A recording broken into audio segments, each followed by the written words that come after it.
آج بانی P T I کے جو کیسز کی سماعت اڈیالہ جیل کے اندر ہو رہی ہے، آج پھر کچھ صحافیوں کو روک دیا گیا. ان صحافیوں میں سے کافی بڑے بڑے پلیٹ فارم ہیں جو ہمارے نیشنل ٹیلی ویژن کے، ان پلیٹ فارمز کے رپورٹرز کو روکا گیا، اور وہ رپورٹرز کو روکا گیا کہ جو روٹین میں رپورٹ کرتے آ رہے ہیں، فرام ڈے ون رپورٹ کرتے آ رہے ہیں. لیکن اس ساری کانورسیشن کے اندر آج کی مین کانورسیشن جو تھی بانی پی ٹی آئی کی، اس میں سے ایک جملہ یا ایک پوائنٹ بہت امپورٹنٹ ہے، جہاں پر انہوں نے کہا کہ مجھے پتا ہے کہ کون پارٹی چھوڑ کر گیا، کن حالات میں چھوڑ کر گیا، اور کون پارٹی میں واپس آئے گا. اور آج کا پہلا سیگمنٹ میں نے رکھا بھی یہی ہے آپ کے لیے کہ جناب یہ جو ساری سماعت کا احوال تھا، کیوں روکا گیا، کن کن کو روکا گیا، اور پھر جج صاحب جو سماعت کر رہے ہیں انہوں نے کیا کیا ان رپورٹرز کو لے کر، اس کے اوپر بات کریں گے. ہمارا پہلا سیگمنٹ یہی ہے. نارائن محمد انوار عباسی صاحب ہمارے سینئر کورسپونڈنٹ ہیں، میرے ساتھ اسٹوڈیو سے موجود ہیں. فرام ڈے ون اڈیالہ کی سماعت کو کور کر رہے ہیں، بہت اہم اور بڑی بڑی خبریں آپ تک پہنچاتے رہے ABN اسکرین کے توسط سے. انوار بھائی السلام علیکم. وعلیکم السلام. خیریت سے؟ آپ ٹھیک ٹھاک ہیں؟ اللہ کا کرم. سٹارٹ کرتے ہیں کہ آپ کے روٹین میں ایک رپورٹرز کی لسٹ ہے جو جاتے ہیں کوریج کرتے ہیں. آج ان میں سے بڑے اہم نام جن کا خان صاحب بھی بار بار ذکر کر چکے ہیں، بانی پی ٹی آئی بھی ذکر کر چکے ہیں، ان کو روک دیا گیا. کیا وجہ بنی؟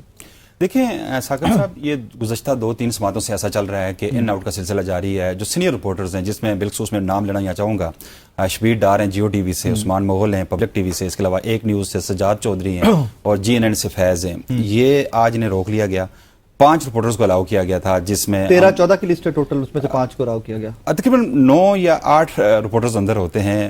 مطلب کوئی 1-2 رپورٹرز جو مس ہو جاتے ہیں، ریپلیس ہو جاتے ہیں رپورٹر، تو یہ عموماً 8 یا 9 رپورٹرز ہم وہاں پہ ریگولر وہاں پہ جاتے ہیں. لیکن شبیر ڈار جو جیو ٹی وی کے کورسپونڈنٹ ہیں، وہ تو ہمیشہ سینئر جرنلسٹ ہیں، وہ ہمیشہ ہوتے ہیں. عثمان مغل ہوتے ہیں. آج انہیں نہیں جانے دیا گیا. لیکن جب میں اندر گیا وہاں پہ کمرہ عدالت میں، تو توشہ خانہ 2 کے لیے جو بیل اپلائی کی گئی تھی، اس میں تھوڑا سا وقفہ ہوا. جب سماعت پیر تک ملتوی ہوئی تو اس پر بانی پی ٹی آئی عموماً آتے ہیں. جب بھی وقفہ ہوتا ہے، بریک ہوتا ہے، تو صحافیوں سے گفتگو کرتے ہیں. وہاں پہ غیر رسمی گفتگو ہوتی ہے جو ہوتی ہے. جب وہ آئے تو میں نے یہ کہا بانی پی ٹی آئی سے، میں نے کہا کچھ ہمارے سینئر جرنلسٹ ہیں جو آج بھی انہیں الاؤ نہیں کیا گیا، اندر آنے کے لیے اجازت نہیں دی گئی، وہ باہر ہیں. اس پر بانی پی ٹی آئی انتظار پہ جو تھا کے ساتھ جج صاحب کے پاس گئے، انہوں نے کہا کہ موسٹلی جو سینئر جرنلسٹ ہیں وہ باہر ہیں، انہیں اندر آج بھی نہیں آنے دیا گیا. عموماً 3-4 سماعتوں سے ایسا چل رہا ہے کہ بانی پی ٹی آئی جج کے پاس جا کے شکایت کرتے ہیں، پھر عدالت کے احکامات پر رپورٹرز کو اندر بلایا جاتا ہے. کل بھی ایسا ہوا، اور گزشتہ اس سے پہلی سماعت میں بھی ایسا ہی ہوا تھا. اس پر جو جج صاحب کی جانب سے کہا گیا کہ جو صحافی کوئی نمائندہ یہاں پہ آئے اور آ کر بات کرے، تو مجھے بلایا گیا. بانی پی ٹی آئی نے مجھے اشارہ کیا کہ آپ آئیں، جج صاحب کو بتائیں کہ کون سے آپ کے صحافی باہر ہیں. تو میں نے جانے کی کوشش کی، تو مجھے سیکورٹی عملے کی جانب سے روک دیا گیا. میں واپس آ گیا. پھر دوبارہ جب میں آ کر، چونکہ ہمارا کیبن جو ہے جہاں پہ ہم کھڑے ہوتے ہیں، وہ 3ری رو میں ہم کھڑے ہوتے ہیں، تو بانی پی ٹی آئی نے پھر مجھے اشارہ کیا کہ آپ آئیں، جج صاحب کو آ کر بتائیں. میں سیکنڈ ٹائم گیا تو پھر سیکورٹی عملے نے مجھے روک دیا. میں پھر واپس آ گیا. ڈیفینیٹلی ہم نے تو زیر زبردستی جانا. تو 3rd ٹائم جب میں کھڑا ہو گیا تو بانی پی ٹی آئی نے زور سے چیخ کے کہا، یار آؤ، آ کر بتاؤ کہ کیوں نہیں آپ کے صحافیوں کو آنے دیا جا رہا. اس پر میں اندر چلا گیا تو وہاں پہ جو ظاہر شاہ ڈپٹی سپرنٹینڈنٹ جیل ہیں، تو وہاں پہ وہ کھڑے تھے. تو انہوں نے انہوں نے کہا کہ آپ یہیں روکے، انتظار کریں. تو اس پر بانی پی ٹی آئی کی جانب سے پھر ایک مرتبہ پھر آواز بلند کہا گیا کہ آپ جائیں، جا کر جج صاحب کو بتائیں. تو میں جج صاحب کے پاس گیا. جج صاحب نے پوچھا جی ہاں کیا مسئلہ ہے، آپ کے کون سے ایسے جرنلسٹ ہیں جو باہر ہیں. تو میں نے پھر نام لیے کہ یہ 4 سینئر جرنلسٹ ہیں، باقی دیگر جرنلسٹ بھی وہاں پر موجود ہیں. لیکن یہ جو 4 جرنلسٹ ہیں یہ ریگولر آ رہے ہیں، ڈے ون آ رہے ہیں. اس پر انہوں نے احکامات جاری کیے کہ ان 4 جرنلسٹ کو بلایا جائے. تو جیل کا عملہ آیا، انہوں نے نام پوچھے، میں نے نام دیے. لیکن اس کے باوجود پھر شبیر ڈار جو جیو ٹی وی کے کورسپونڈنٹ ہیں، سینئر صحافی ہیں، انہیں نہیں آنے دیا گیا، اور باقی 3 جرنلسٹ کو الاؤ کیا گیا. باڈی لینگویج کیسی تھی آج خان صاحب؟ دیکھیں ایز یوزول باڈی لینگویج میں اگر یہ کہوں کہ خان کی ہمیشہ ہمیں دیکھا کہ مطلب پازیٹیو ہی لگی ہے. مطلب اس میں کوئی ایسی بات نہیں، بلکہ میں جب روسٹرم سے واپس پلٹا تو مجھے پھر انہوں نے کہا بازو سے پکڑ کے کہ جائیں، جج صاحب کو بتائیں کہ انہیں باہر روک لیا گیا ہے. میں نے کہا خان صاحب میں نے بتا دیا ہے جو بتانا تھا جج صاحب کو. انہوں نے کہا نہیں آپ آواز بند اونچی آواز میں بتائیں کہ انہیں روک دیا گیا، آپ ڈرے نا.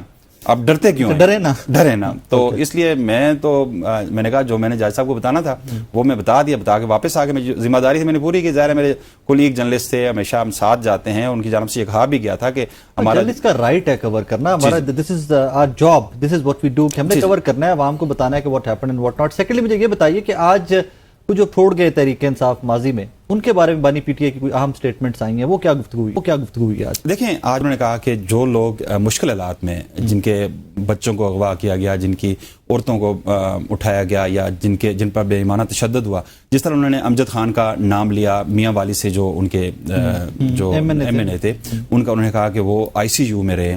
اس کے علاوہ انہوں نے کہا ایسے لوگ جو بلیک میل ہوتے رہے یا جن پر بے ایمانہ تشدد کیا گیا یا بلیک میل کر کے انہیں پارٹی سے چھڑایا گیا، ان کے لیے تو میں گنجائش ہے واپس انہیں لے لوں گا. لیکن جو لوگ جو فل ٹائم چارلیز تھے اور جو اچھے حالات فل ٹائم چارلیز تھے اور جو اچھے حالات میں ہم سے چلے گئے، وہ کبھی میری پارٹی میں دوبارہ نہیں ہے. میں جانتا ہوں وہ کون لوگ ہیں. انہوں نے کہا میں نام یہاں پہ مینشن ایک صحافی کی جانب سے سوال کرنے کی کوشش کی کہ کون کون ہے، فواد چودھری بھی اس میں ہیں. تو انہوں نے کہا میں نام نہیں لوں گا، مجھے پتہ ہے وہ کون لوگ ہیں اور کس نے اچھے حالات میں ہمیں چھوڑا اور کس نے مشکل حالات میں انتہائی نامساعد حالات میں ہمیں چھوڑا.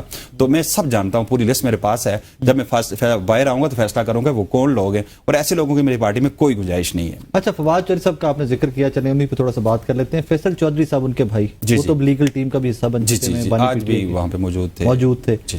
تو کیا لگتا ہے باڈی لینگویج سے بانی پی ٹی آئی کے فواد صاحب کی واپسی کی ہے آپشن؟ دیکھیے 3 مرتبہ ہم نے فواد چودھری کے متعلق بانی پی ٹی آئی سے سوال کیا کہ کیا ان کی کوئی گنجائش ہے واپس. تو انہوں نے کہا جی وہ میں باہر آ کر فیصلہ کروں گا کہ کس نے آنا ہے کس نے. بظاہر جو ان کے ریمارکس تھے یا ان کا جو رد عمل تھا اس سوال پہ، اس سے یہ لگ رہا ہے کہ فواد چودھری کے متعلق ہو سکتا ہے کہ ان کے لیے کوئی ہے نرم گوشہ ہے، کیونکہ ان کا سافٹ کارنر ہے بانی پی ٹی آئی. انہوں نے اس کے ایسی کوئی سخت بات نہیں کی ان کے متعلق کہ بھائی اسٹرکٹلی میں نہیں لوں گا ایسا شخص یا کوئی. انہوں نے کہا کہ جی دیکھیں گے، میں باہر آؤں گا تو اس کے بعد چونکہ مجھے تو چل اللہ کا وہی اندازہ اسی صورت میں ہوگا. فیصل فرید صاحب کی جو واپسی ہے نا لیگل ٹیم میں، وہی ایک سگنل تو تھا نا کہ سگنل تھا. بالکل وہ ریگولر تھا کہ میں 2-3 سماعتوں سے وہ وہاں پہ آ رہے ہیں، ان کا وہ وہاں پہ آنا ہے ان کے جو بھائی. تھینک یو ویری مچ انوار صاحب.